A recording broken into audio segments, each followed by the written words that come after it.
Buenos días.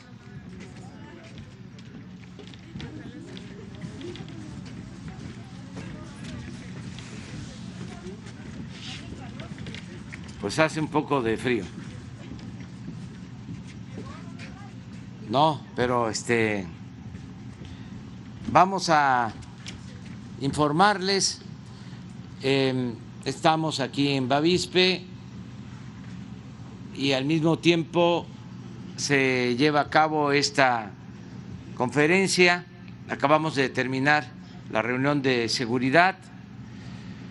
La ciudadana gobernadora de Sonora, Claudia Pavlovich, va a introducir esta conferencia. Nos da mucho gusto estar de nuevo en Sonora, en este gran estado de un pueblo trabajador, progresista,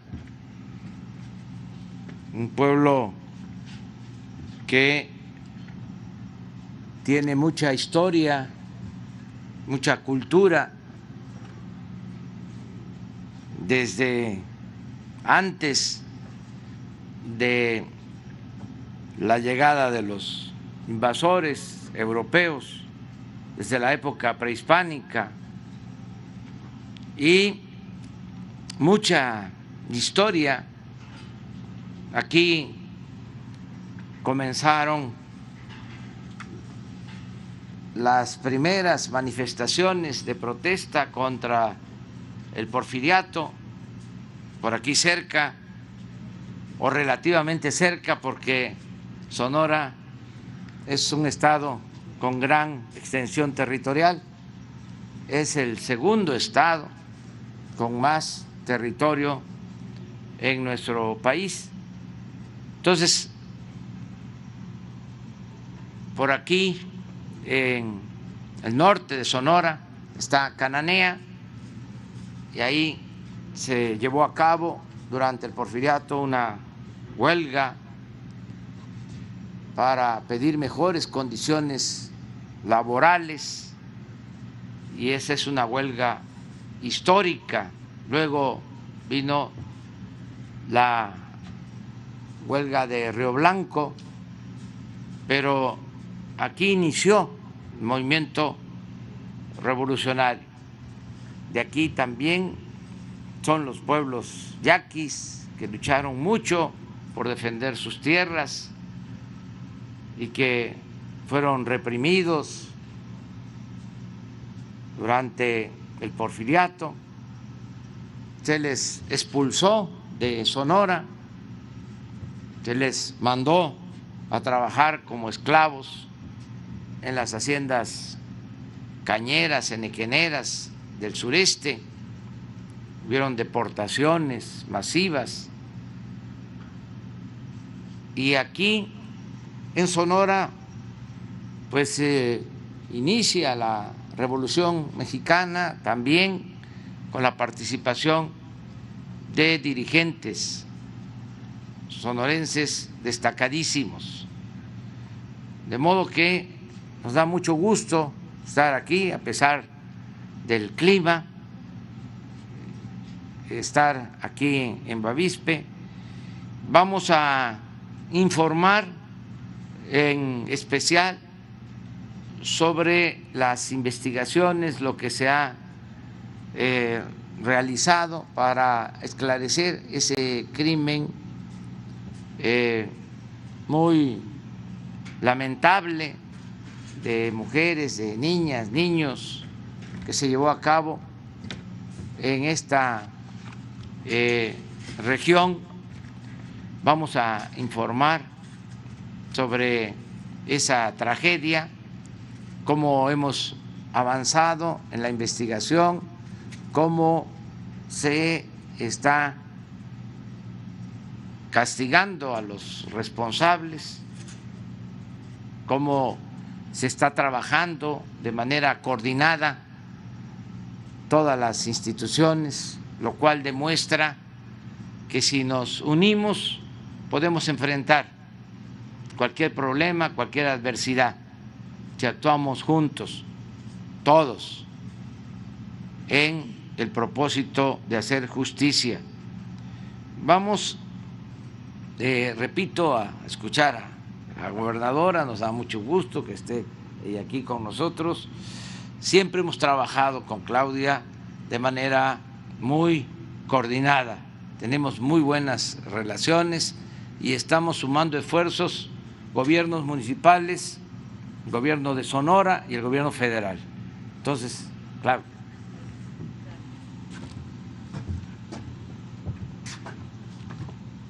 Muy buenos días a todas y todos ustedes, bienvenidos al frío más frío de Sonora. Estoy muy contenta de que el presidente nos visite. Muchas gracias, señor presidente, por visitarnos de nuevo aquí a su tierra, a Sonora. Ayer estuvimos en Moctezuma. Saludo con aprecio a todos los integrantes aquí del Presidium, con mucho afecto. Y bueno, pues ayer estuvimos en Moctezuma, como saben, un recuento rápido, inaugurando el cuartel de la Guardia Nacional. Agradezco muchísimo al presidente y a todo su equipo el esfuerzo que está haciendo para reforzar el estado de seguridad, la fuerza en Sonora. Muchísimas gracias, presidente, por su apoyo.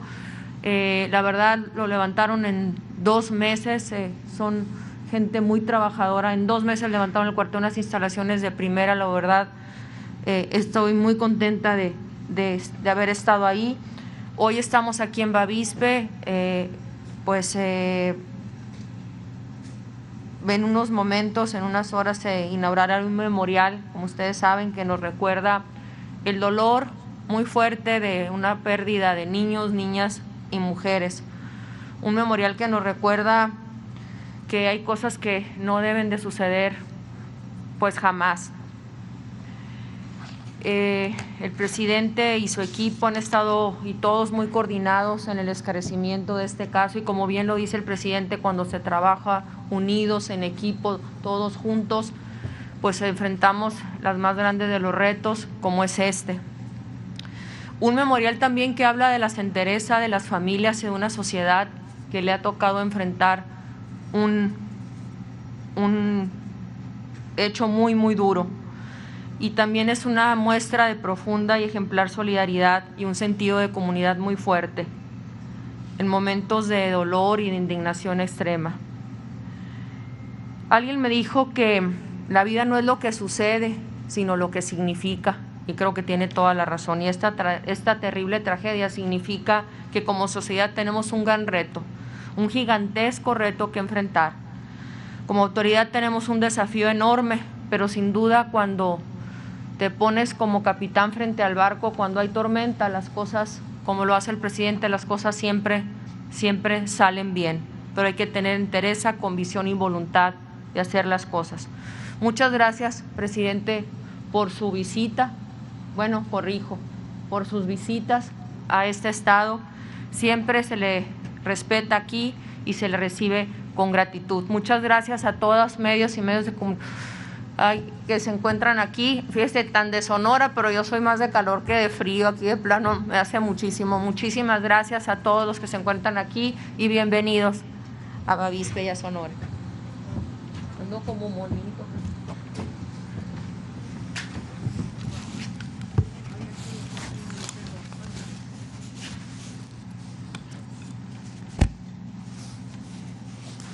Con su permiso, señor presidente. La lámina, por favor. Bien, en cuanto a las acciones que se han realizado por parte del Estado mexicano en relación a la agresión de la familia Langford Miller, desde el 4 de noviembre el señor presidente dio la instrucción a todas las instancias de seguridad de atender este evento. Iniciamos, como ahí vemos en la lámina, el 4 de noviembre con un despliegue de personal militar y de la Guardia Nacional para la búsqueda de agresores y preservar el lugar de los hechos. El personal que estaba operando aquí cercano al área se concentró y se realizaron estas actividades. El día 5 se refuerza la seguridad que se había establecido y se ponen 3 puestos militares de seguridad sobre la ruta Bavispe-Janos.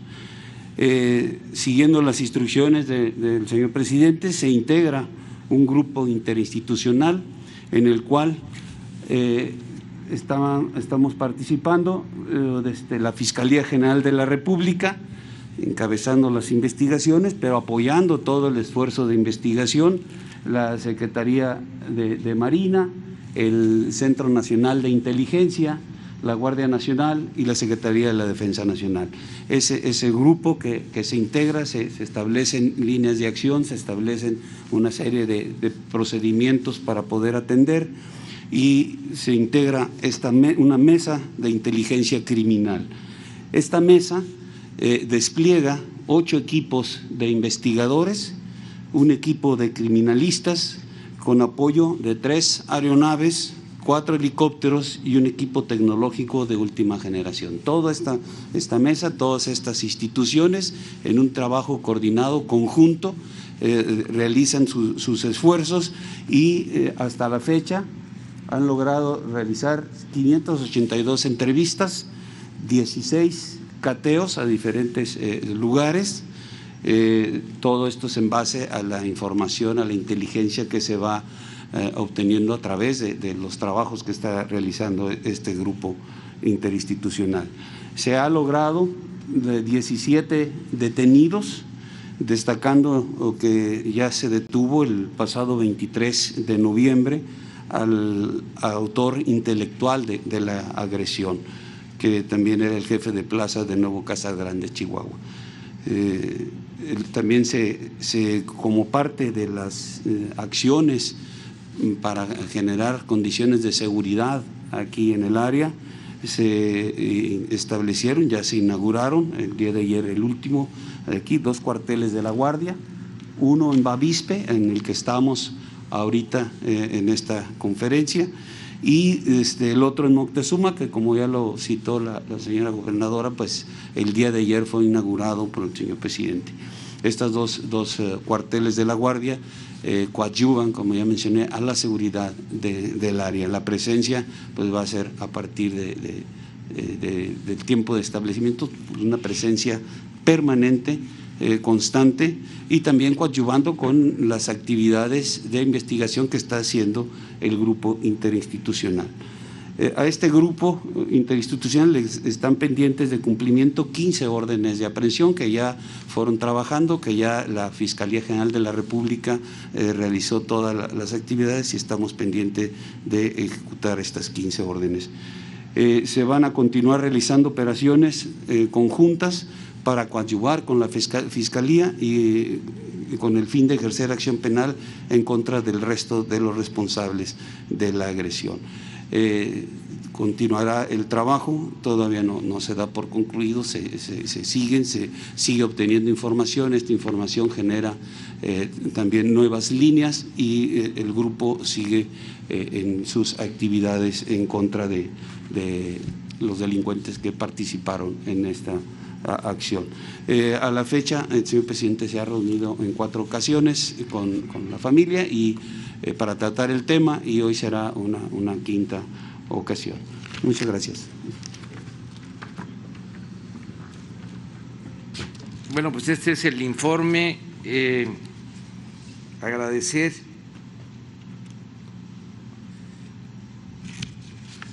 a todos los integrantes de este equipo que está trabajando para cumplir con el compromiso de hacer justicia.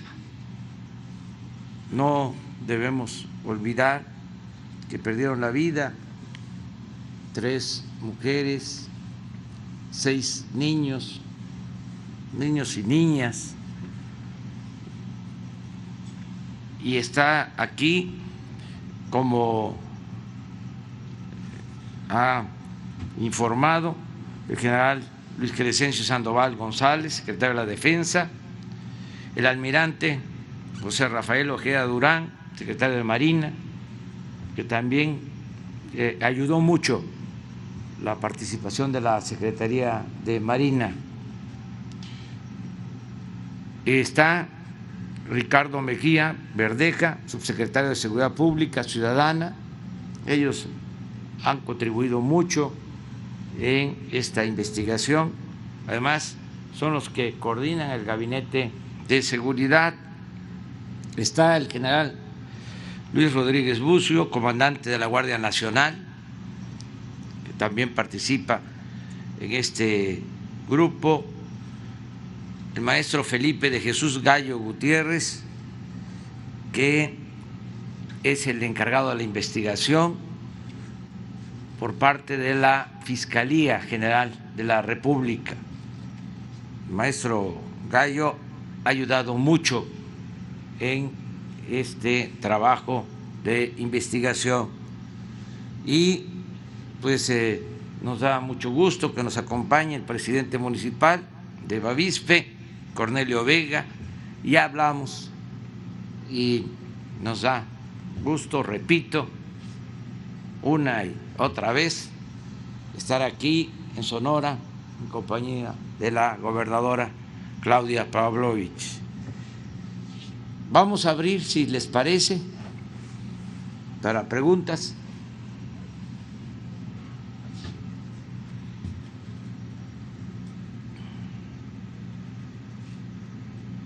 Gracias, presidente. Buenos días, Dalila Escobar de Tiempo TV. Preguntarle en primera instancia cuestiones que tienen que ver con el tema del salario mínimo. Se aprueba ya por parte de la CONASAMI el 15%, sin embargo el sector empresarial menciona, una parte del sector empresarial que no está de acuerdo con esta situación porque podría haber pérdida de empleos. Incluso mencionaron que es una medida incluso irracional. ¿Qué responden al respecto? Y bueno, pues si precisamente tienen ustedes previsto que pueda haber cierres de empresas o pérdidas de empleos pues por este hecho. Bueno, no se logró el consenso que se deseaba en la Comisión de Salarios Mínimos. No estuvieron de acuerdo los representantes de los empresarios. Desde luego, sí estuvo de acuerdo el sector obrero, los representantes de los trabajadores, y estuvo de acuerdo también el gobierno. En esta ocasión no hubo consenso de las tres partes. Sin embargo, no fueron muchas las diferencias. Sí se planteó un ofrecimiento de incremento por parte del sector empresarial y los integrantes de la comisión consideraron que no era suficiente. Es que se debe de tener presente, se debe de tener en cuenta que el salario en México se desplomó durante el periodo neoliberal. Es de los salarios más bajos del mundo. Entonces, necesitamos, es urgente recuperar la capacidad de compra del salario mínimo. Además, así lo establece la Constitución. El salario debe ser justo y debe de alcanzar para el sustento de la familia. Ese es el mandato constitucional. Durante más de 30 años se castigó el salario de los trabajadores. Inclusive hubieron años en que los aumentos al salario mínimo estuvieron por abajo de la inflación. Ni siquiera era acorde con la inflación, sino aumentaban abajo de la inflación. Durante todo este tiempo de estar en el lugar 12 en el mundo en cuanto a el salario mínimo, nos caímos a los últimos sitios. Llevamos 2 años aumentando el salario mínimo y todavía no se avanza porque fue una pérdida del 75% del poder de compra, del poder adquisitivo, del salario, durante el periodo neoliberal. Y engañaron los gobernantes neoliberales y los tecnócratas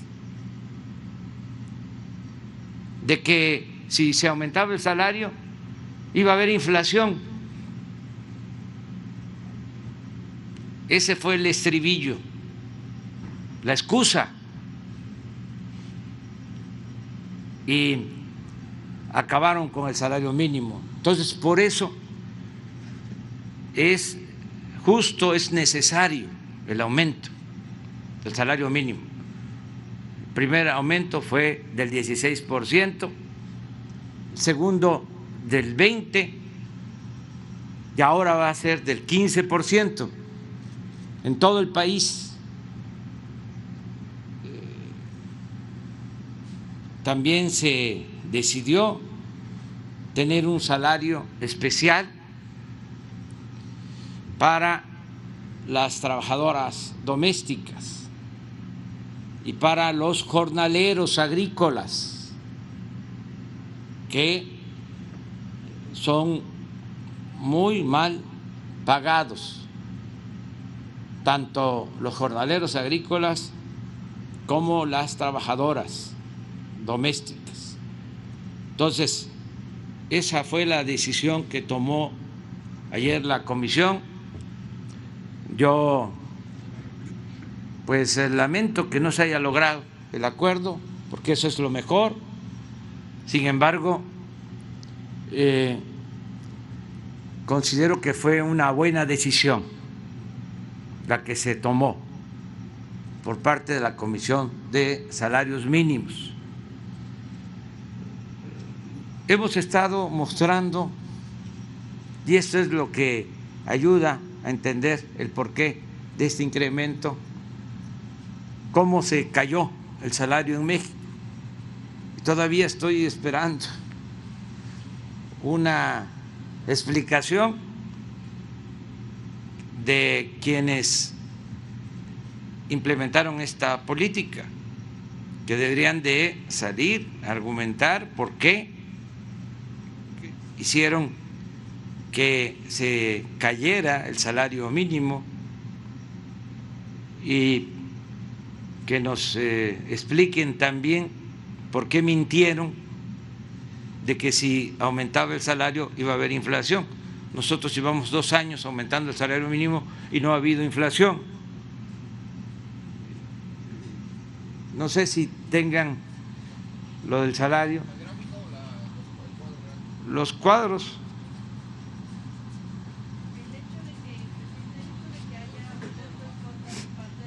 Empresarial, ¿qué le dice? ¿No hubo suficiente tiempo para el consenso con ellos? No, se habló con ellos y hubo acuerdo y ellos se reunieron. Ellos planteaban el incremento del 10 y se consideró que no era suficiente. Por lo siguiente, a ver, ¿por qué no la primera? Miren,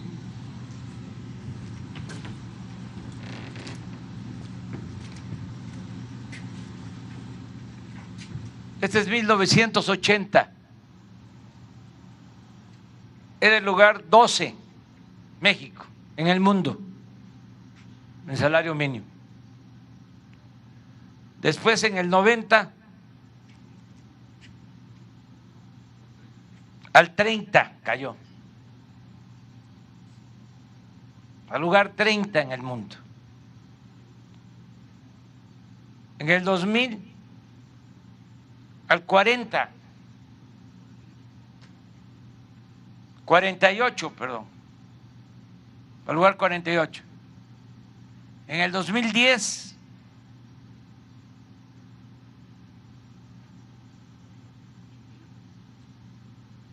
ya, aquí estamos en los tiempos del cambio.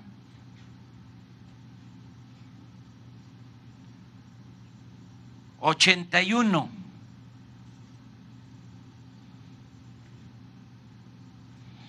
En el 20, a pesar de los dos aumentos, aquí se mencionó, en lugar 82, o sea, todavía caímos un sitio.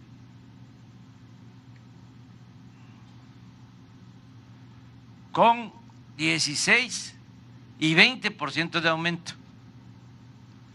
Ahora, con este aumento, vamos a subir aquí al 76.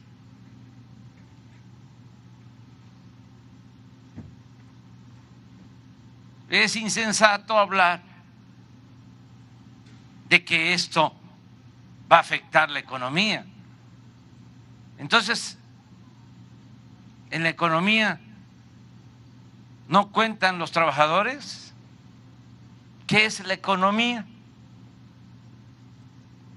Pues es la conjunción de las inversiones, de la actividad empresarial y del trabajo. Esa es la economía. Entonces,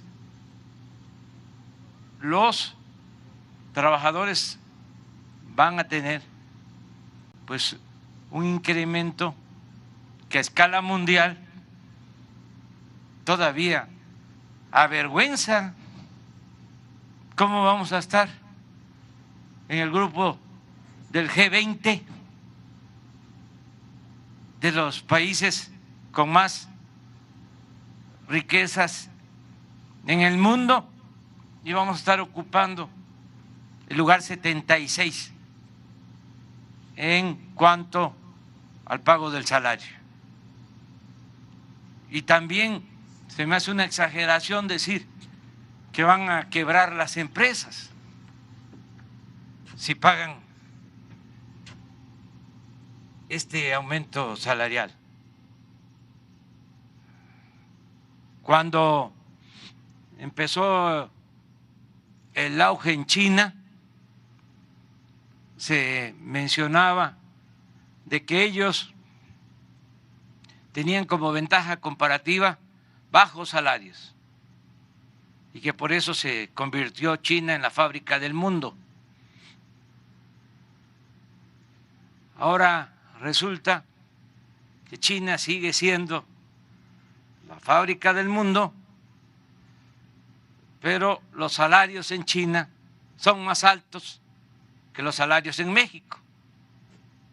Cuando empezó China su desarrollo, el salario en México era mayor que en China, y ahora en China es más alto el salario que en México, y ellos siguen produciendo y siguen teniendo altas tasas de crecimiento económico.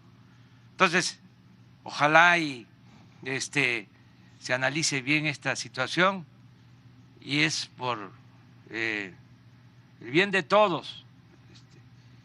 Y desde luego muchos empresarios, muchos, yo diría la mayoría está de acuerdo con esto. Lo que pasa que pues son las organizaciones empresariales las que toman las decisiones, pero muchos empresarios. Es más, hay muchísimas empresas en donde no se paga salario mínimo, se paga más. Muchas empresas. En proporción, son menos los trabajadores de la economía formal, los inscritos en el Seguro Social, que están ganando salario mínimo, aún cuando para pagar menos cuotas o no dar prestaciones inscriben a muchos con salario mínimo. Aún así, el promedio de salario en los inscritos al Seguro Social es mayor al salario mínimo. A ver si no tienes la gráfica de Seguro Social sobre empleos. Ahí viene el promedio, es como de 12,000 pesos el salario promedio en el Seguro Social. De los, pues ahora, 20 millones de trabajadores inscritos, promedio 12,000. El salario mínimo que se está fijando ahora, pues no va a llegar a esa cantidad, ni siquiera a la mitad de esa cantidad. Pero bueno, eso es la… Aprovechando, bueno, también el segundo tema de las vacunas. Los gobernadores de la Alianza Federalista, al mismo tiempo que usted ayer mencionaba que pues no es una cuestión político-electoral porque es una necesidad para la población mexicana, ellos insistían en que no se vale sacar tajada política de este asunto y bueno, más bien lo que llaman es que el Consejo de Salubridad General pues se reúna para que haya instalación de comités estatales para la logística y cronograma. Preguntarle en todo caso, ¿cuál será la decisión que se tome? ¿Cómo va a ir avanzando la entrega de vacunas por estados? ¿Cuáles serán primero? ¿Cuáles serán las fechas? Y las razones por las que primero fue Ciudad de México, bueno, casi obvia, y Coahuila. Mire, es sencillo de responder. Primero, que la vacuna no se puede utilizar con propósitos electorales. Eso sería ruin, sería una mezquindad. Y por lo mismo no queremos polemizar sobre este tema. Lo que puedo decirle a los ciudadanos de Jalisco, de Chihuahua, de Guanajuato, de los estados donde los gobernadores están en contra de nosotros, es de que vamos a actuar como siempre de manera responsable y no le va a faltar a ningún ciudadano, a ninguna persona de México la vacuna. Que en la medida que se tenga la vacuna, porque primero estamos haciendo todo un esfuerzo para adquirirla, no por falta de recursos, sino por disponibilidad de la vacuna. Estamos hablando y hemos avanzado mucho con las farmacéuticas, con países, porque llevamos muy buena relación con todos los gobiernos. Entonces, en la medida que tengamos la vacuna, se va a aplicar a todos, va a ser universal y gratuita, y va a aplicarse de acuerdo a un protocolo que va a tomar en consideración primero a los médicos, a las enfermeras que están salvando vida en los hospitales, y luego por edades, las personas mayores de todo el país, de todo México, y tercero, a enfermos crónicos, quienes padecen de hipertensión, de diabetes, de obesidad. Y en la medida que se vaya abriendo el sistema educativo presencial, a los maestros. Pero decirle a la gente que tenga confianza en nosotros, que no vamos a actuar de manera facciosa, ni como jefes de grupo, de facción, de partido. Tenemos que actuar como jefes de Estado, y que yo estoy seguro que la gente tiene más confianza en que nosotros manejemos lo de la aplicación de las vacunas, porque siempre hemos actuado, siempre con equidad y con justicia, a que esté la vacuna en manos de politiqueros de gente irresponsable. Entonces, una vez que tengamos ya la disponibilidad de las vacunas, se va a aplicar en todo el país. Criterios por los que se va a definir qué estados y en qué orden se aplicarán. Y bueno, ya nada más para finalizar, si ya tiene el nombre de la persona que podría ocupar el cargo como secretario o secretaria de Educación Pública.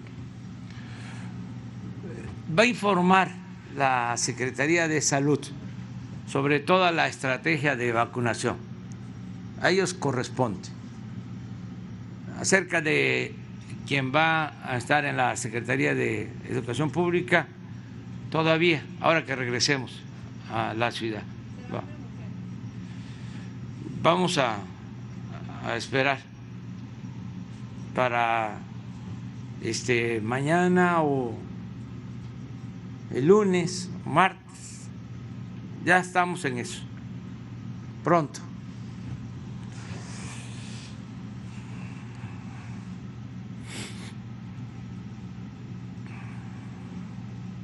Sí.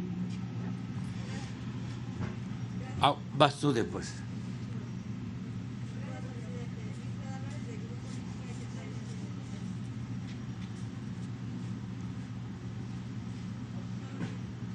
Esperan.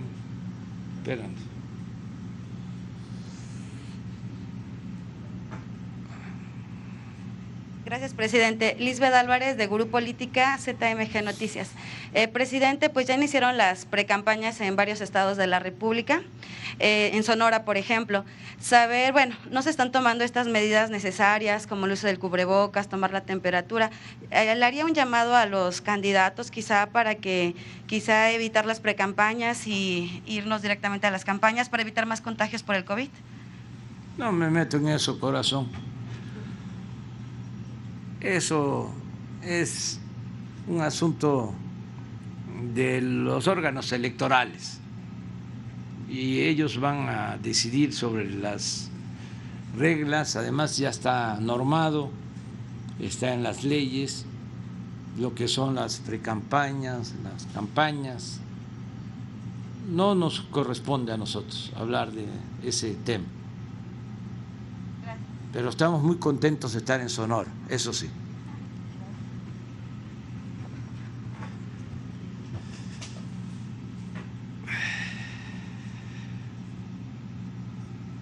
¿Me escucha? Sí. Bueno, dos preguntas, o tres. Ahorita que está usted en una de las fronteras que ha sido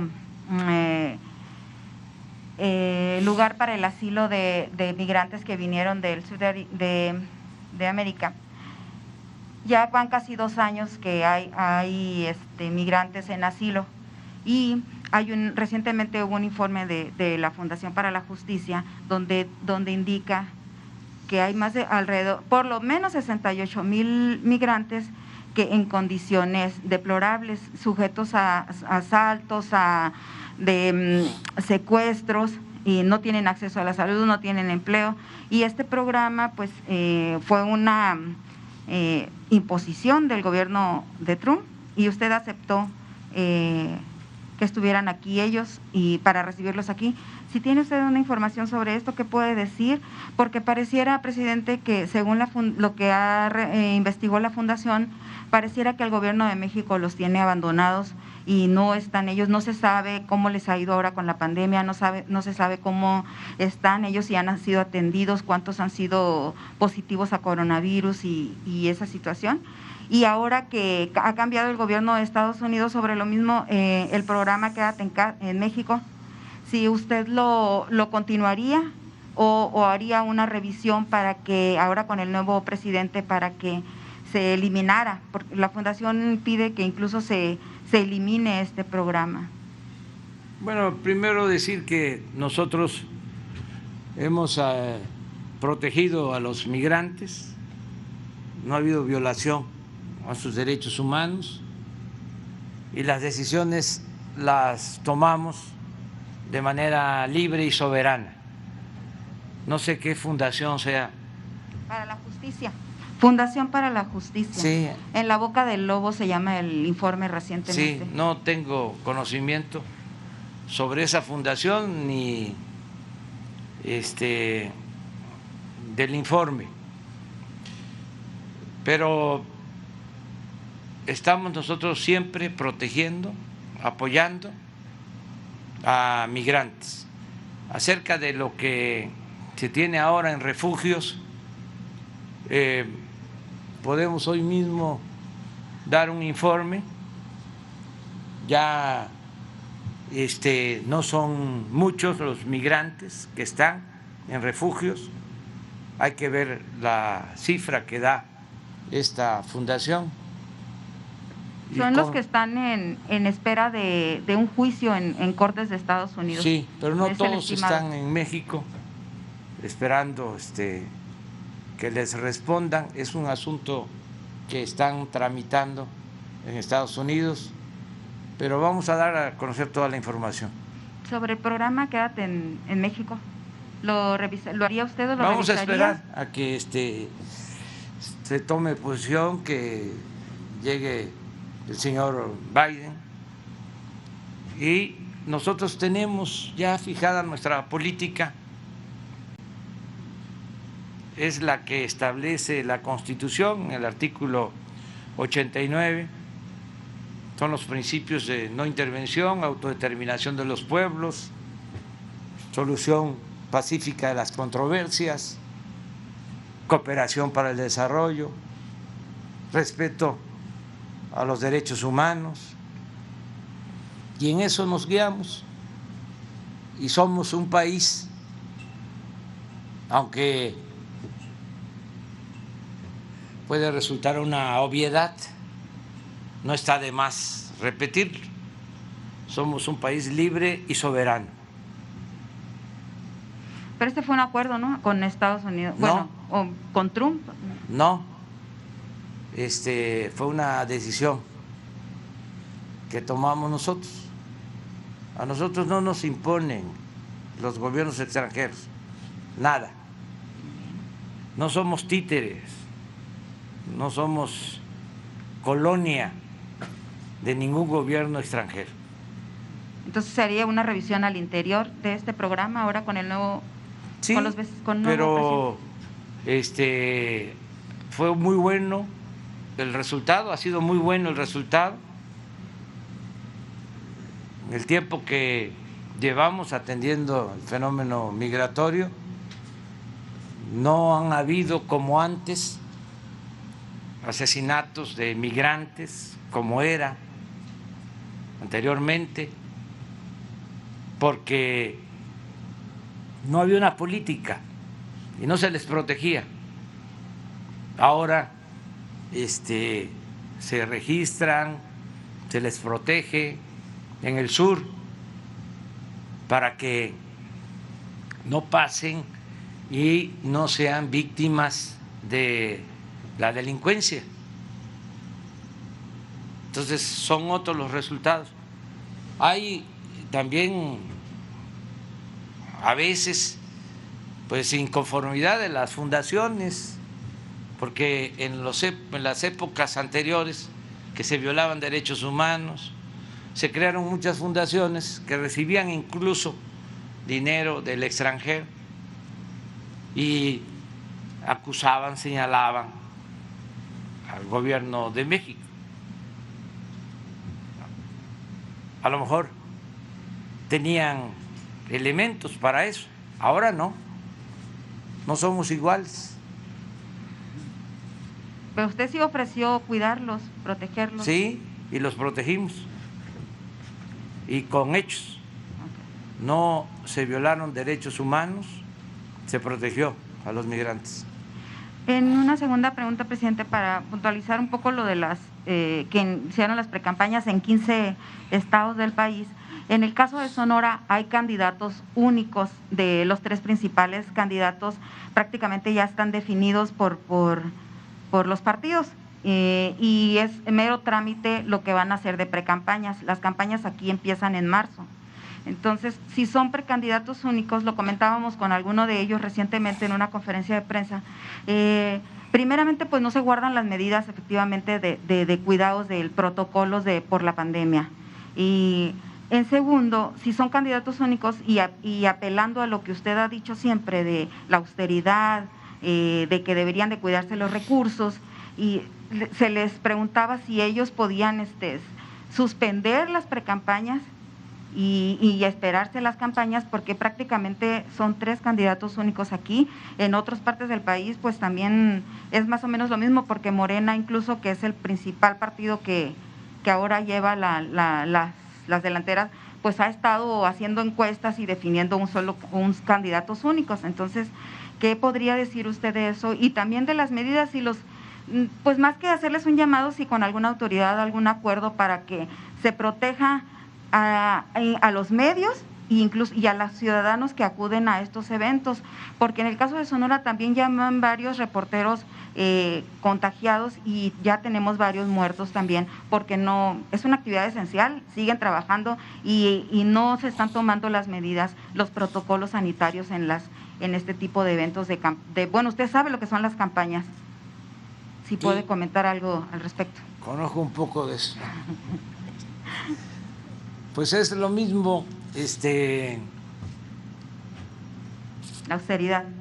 No podemos meternos en ese tema.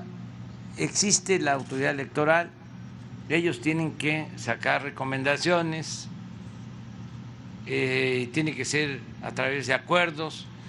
También la autoridad sanitaria, salud, debe de emitir también recomendaciones para que nos cuidemos, que haya sana distancia, que no haya contagios, que no se puedan hacer actos masivos.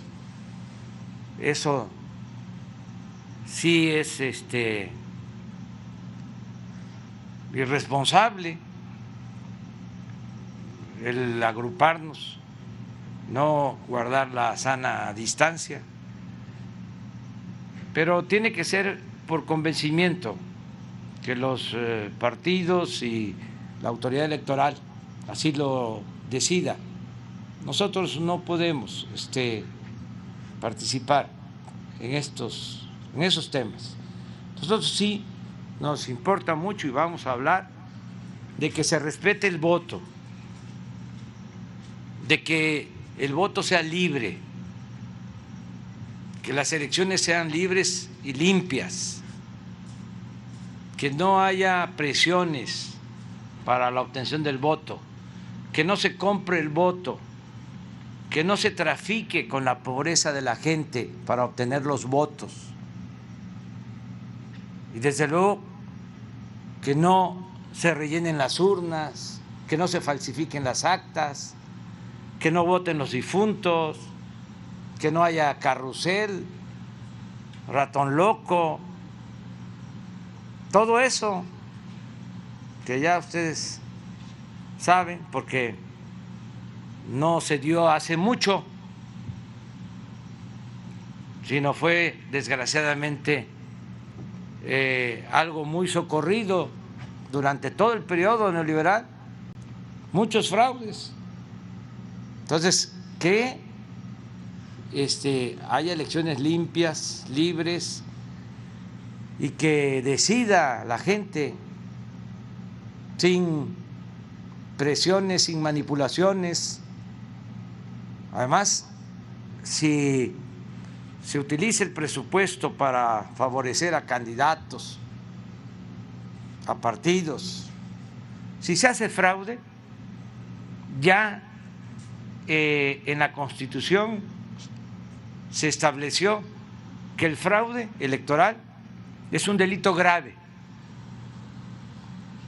es decir, no hay derecho a fianza, va a la cárcel el que compra votos, el que utiliza dinero público para favorecer a partidos, a candidatos, el que hace trampa.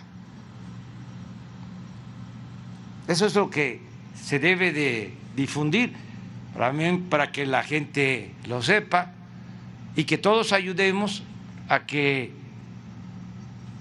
pues se respete la voluntad del pueblo, que sea el pueblo el que elija libremente que no sea con dinero, que no sean los grupos de intereses creados, que mucho menos sean los integrantes de las organizaciones del crimen organizado los que pongan candidatos con dinero, con amenazas. Eso debe desterrarse. O funcionarios corruptos ya probados en corrupción, presidente, pero aquí en Sonora Morena está metiendo de todo en el partido. El PRIAN existe, ya lo formalizó ahora, llevan un candidato único aquí en Sonora, el PRIAN, pero aparte Morena está recogiendo también cascajo, dijo Durazo. Bueno, él dice que no, pero… No me meto en eso. Y si me permite hasta ahí llega con eso, pero pues de perdida dígales qué pasó ahí, es su proyecto, usted ha defendido su proyecto aquí en México y cómo en Sonora pues están jalando padrecistas y otro tipo de funcionarios que están probados en corrupción. De por sí no se les hizo nada en este sexenio a los que se fueron. Ya a la gobernadora le queda un año y no se metió a la cárcel, no se recuperó dinero. Hablaban de 500 millones nada más, de 31,000 que decía ella que se habían desfalcado. Y si me permite una pregunta para la gobernadora, por favor, sobre seguridad. Bueno, ¿sí? Sí. Justamente hablando de seguridad, pues en Sonora no se ha podido controlar la seguridad, sigue… ya hay 2 guardias en esta región, pero se hablaba también, el exsecretario de Seguridad mencionaba que se requiere presencia de las principales autoridades. Entonces, preguntarle, gobernadora, si usted, ¿en cuántas reuniones ha estado usted presente de seguridad? Porque el exsecretario de Seguridad mencionaba que había gobernadoras y gobernadores que habían estado solo en 20 reuniones y que eso es fundamental para que se pueda tener una buena coordinación con los 3 niveles de gobierno para combatir la inseguridad. Primero que nada, como no quiero caer en temas electorales, voy a ser muy concreta. El tema de seguridad en Sonora es un tema que nos corresponde a todos y yo, por supuesto, asumo la responsabilidad que me corresponde como gobernadora de este estado. Hemos recibido un gran apoyo por parte del presidente de la República con la Guardia Nacional que se está estableciendo aquí en Bavispe, que ya lo inauguramos en Moctezuma, y también nosotros hemos hecho nuestra parte por parte de lo que es la impartición de justicia pronta y expedita en muchos casos y en otras también, Reina Aide, en el tema de trabajar en conjunto en los programas y en las reuniones estratégicas que obviamente no se pueden comentar aquí para combatir lo que es nuestro grave problema en Sonora, que lo reconozco y lo sé perfectamente, que es el homicidio doloso derivado de delincuencia organizada, específicamente en Caborca, Hermosillo no tanto, Cajeme y la región de Guaymas-Empalme. Todos seguimos trabajando en ese sentido y pues la verdad en temas electorales no pienso caer, como bien dice el presidente, los que estamos gobernando a gobernar y los que están en un momento ahorita electoral, pues en su momento electoral. Muchas gracias, Reina. Gracias. A ver, espera, vamos a ver si encontraron lo de Zoé. Sí, sería bueno también hacer la proyección de cuánto, ya deben de tener ustedes el dato, de cuánto es el salario mínimo, cuánto era y cuánto es el incremento, el nacional y para la frontera, que si lo ponen también para informarle a la gente. Gracias, presidente. Reina Ramírez. Espérate. Ok. ¿Te falta? No, está bien. Ya, pues si usted quiere decir algo también. ¿Por qué no funciona, presidente, la inseguridad? O sea, ¿qué está fallando, pues? Estamos trabajando con mucho esfuerzo. Mañana, si les alcanza el tiempo para regresar, mañana es el informe mensual de seguridad. Entonces vamos a informar sobre el avance que se tiene en esta materia. Ahora lo estamos dedicando básicamente a Bavispe para atender a los familiares de las señoras y de niñas y niños que perdieron la vida. A eso venimos, básicamente. Y mañana viernes es el informe mensual. Vamos a hablar de todos los delitos, de cómo vamos. Es una evaluación. ¿Continúa la estrategia de paz? Sí, continúa la misma estrategia que se sustenta en el principio de que la paz es fruto de la justicia. Entre más atendamos a los jóvenes para que puedan estudiar, que tengan trabajo, entre mejores salarios haya, más empleo, más bienestar, menos violencia. Esa es la fórmula. Esa es la estrategia básica. Desde luego, hay que añadir que no se permita la corrupción, que trabajemos como lo estamos haciendo de manera coordinada,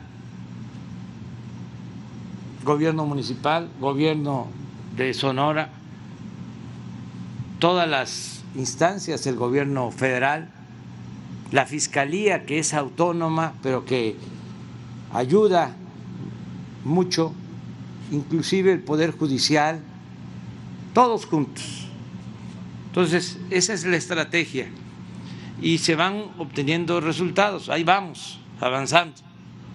A pesar de la pandemia y de la crisis económica, no hemos dejado de atender el problema de la inseguridad y de la violencia. Mañana vamos a informar. Bueno, gracias. Sobre la Guardia Nacional, presidente, es una nueva guardia cada vez más en labores de militares y marinos, es algo que ya se le ha dicho y se le ha comentado, pero cada vez están en labores sociales más directo, en contacto con la gente. Sí. ¿Eso aún usted no advierte un riesgo ahí? No, el ejército es pueblo, las Fuerzas Armadas, los marinos, son pueblo uniformado, vienen del pueblo, los soldados, los oficiales.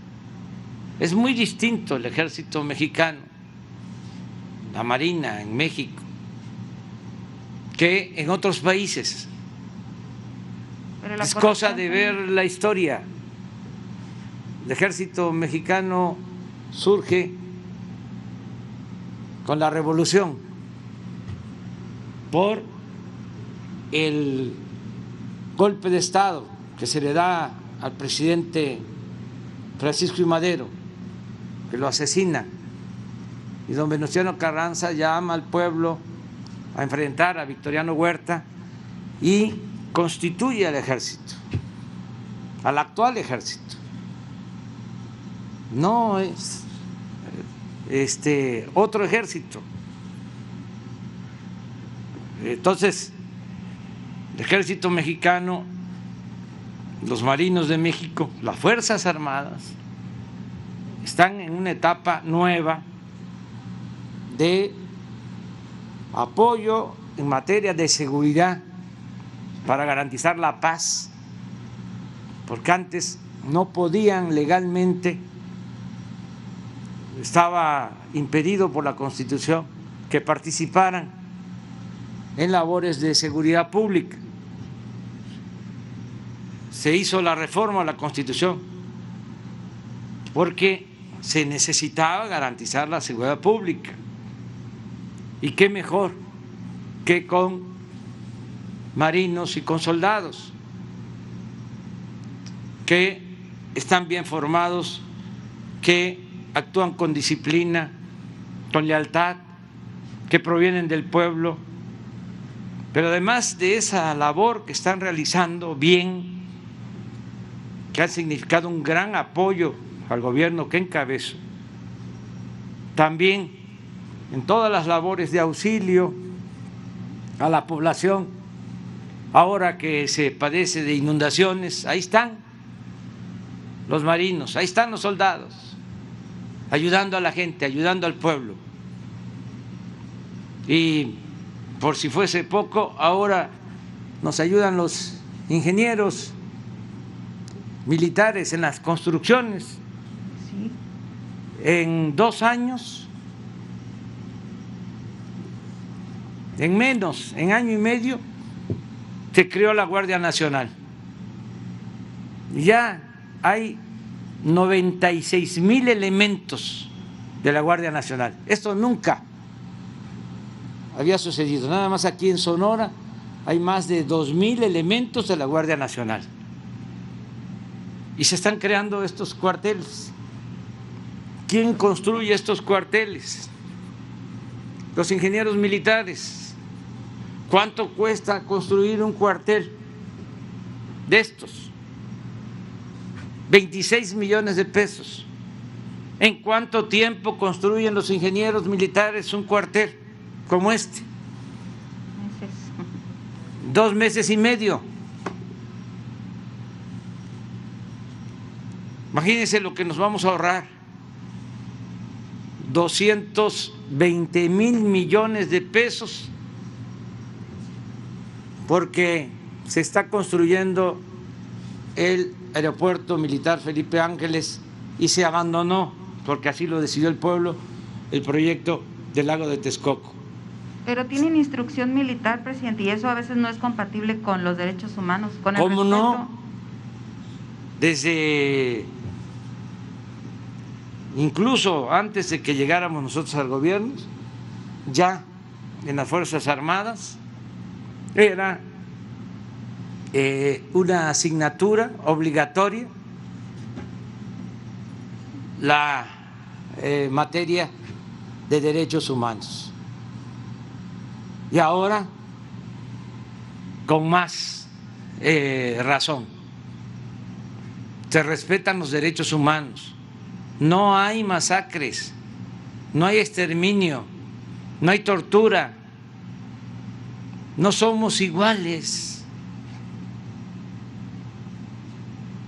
Nunca vamos nosotros a reprimir al pueblo, pero no solo por voluntad del presidente, que es el comandante de las Fuerzas Armadas, sino también por la conciencia que hay en los mandos, tanto en la Secretaría de Marina como en la Secretaría de la Defensa. Les voy a poner un caso, un ejemplo. Hace como año y medio estábamos iniciando el gobierno y hubo un exceso de unos marinos que actuaron de manera desalmada, detuvieron unas personas y los asesinaron.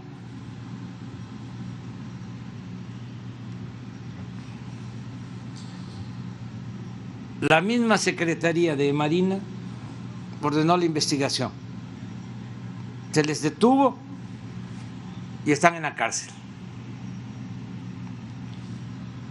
¿Saben cuánto tiempo después llegó la recomendación de derechos humanos? 1 año después.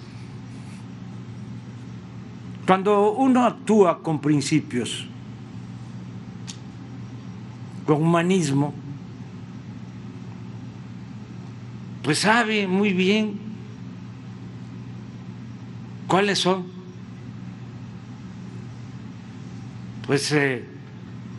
las responsabilidades, los límites de la autoridad y lo que significa el respeto a la vida. No hace falta que venga una recomendación de una fundación o de una institución en México o del extranjero que nos vengan a decir qué tenemos que hacer. Eso se hacía cuando no había autoridad moral, cuando no había autoridad política. Entonces, sí, nos podían venir a decir, estás mal, porque estás ocultando esto, porque estás mintiendo, porque estás actuando como cómplice. Pero en este gobierno eso no se da. Ya cambiaron las cosas. Fíjate, ya hasta me estoy calentando, qué bueno. Por el frío, dice, Sí, ¿verdad? sí. Gracias, presidente. Mira, aquí está. Para todo el...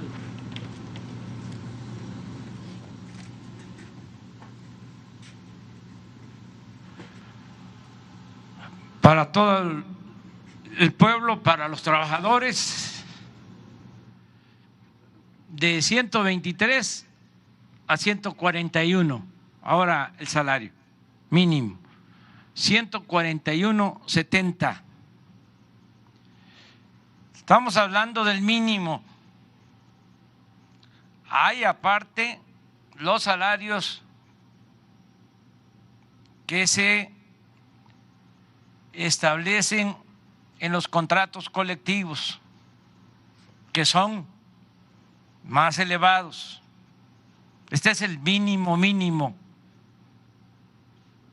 Y en el caso de la frontera, de 185 pasa a 213.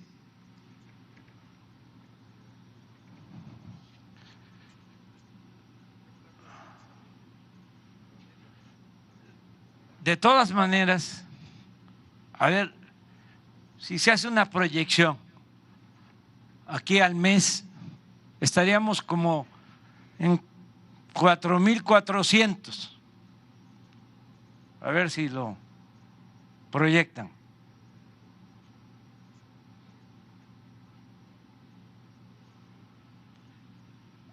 Y aquí estaríamos como en 6.000.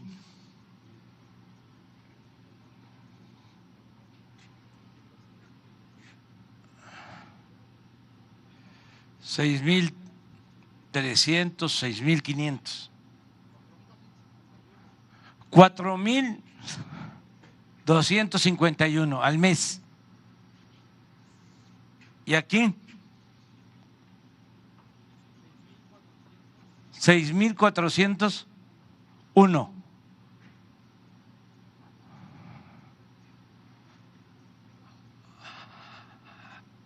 Ahora, ¿cómo estaba cuando llegamos? El 18. Era como 88 aquí. Y aquí también, porque era lo mismo.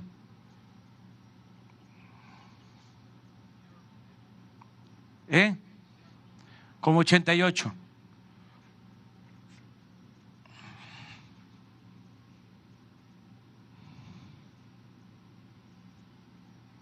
Aquí ha aumentado el doble desde que llegamos en la frontera. A ver, ¿por qué razón?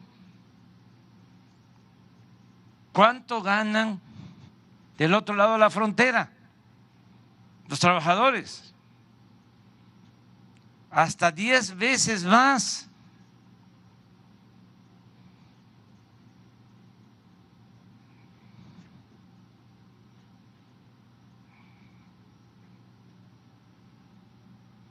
Pero de todas maneras, aquí hablamos de 4.000.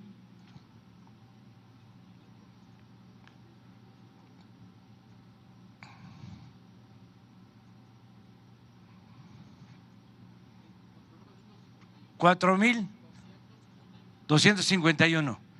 Y miren cuánto es la media del salario de los inscritos en el Seguro Social. A ver si la tienen.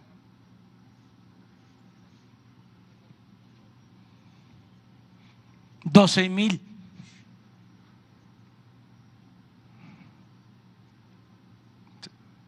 La mayoría de los trabajadores ganan más que el mínimo, porque también el mínimo no alcanza para las necesidades básicas de una familia.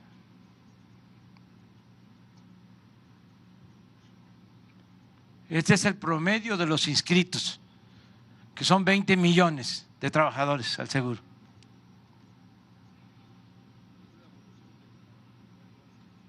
Y eso es lo que ha venido aumentando el salario base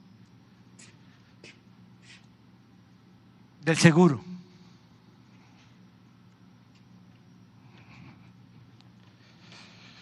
Bueno, ¿qué les parece si nos vemos mañana?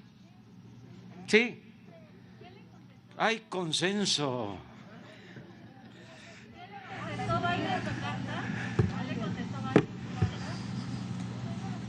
Ya va a haber información. Mañana.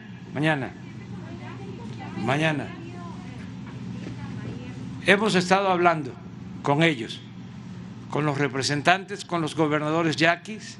Se va avanzando mucho en el plan de justicia, mucho. Se está hablando con ellos, se está hablando con los transportistas, está ayudando el gobierno del Estado, estamos conciliando. Pero queremos que sea un acuerdo, como decía el presidente Juárez, nada por la fuerza, todo por la razón y el derecho. Bueno, nos vemos. También lo de las casetas de cobro.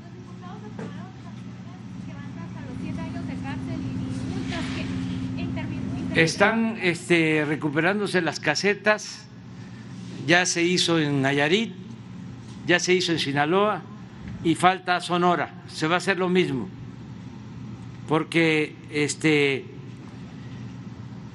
si no se cobra en las casetas, si Capufe no cobra en las casetas, no ingresan recursos a la hacienda pública y es un robo al pueblo,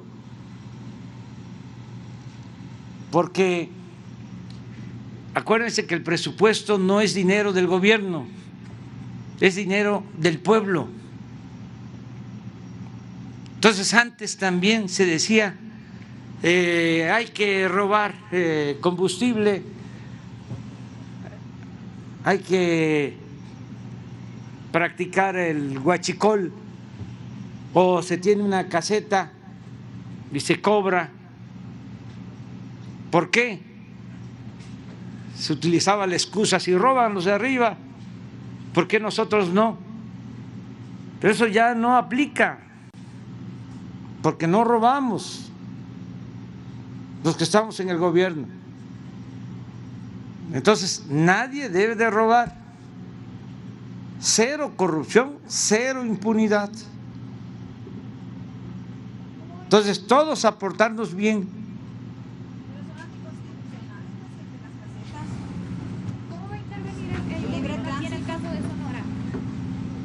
Vamos a buscar la conciliación primero. Siempre el diálogo y el acuerdo. Pero ya tomamos la decisión de que no pueden estar tomadas casetas, porque además no solo es que toman la caseta, sino que maltratan a la gente. Entonces, nadie puede hacer eso. Primero vamos a buscar la forma de llegar a un acuerdo y se está avanzando mucho. En el caso de los pueblos yaquis hay una muy buena relación porque hay todo un plan de justicia para los pueblos yaquis y hay toda una comisión interinstitucional, varias dependencias del gobierno federal, Conagua, Agricultura, Desarrollo Urbano, la Procuraduría Agraria, los pueblos indígenas, todos están trabajando, llevan meses trabajando en los pueblos yaquis y ya se está avanzando en acuerdos que tienen que ver con la tierra, que tienen que ver con el agua, que tienen que ver con el desarrollo urbano, justicia a los pueblos yaquis. Pero ahí vamos, avanzando, sin el uso de la fuerza, convenciendo. Es mejor convencer que imponerse. Bueno, nos vemos.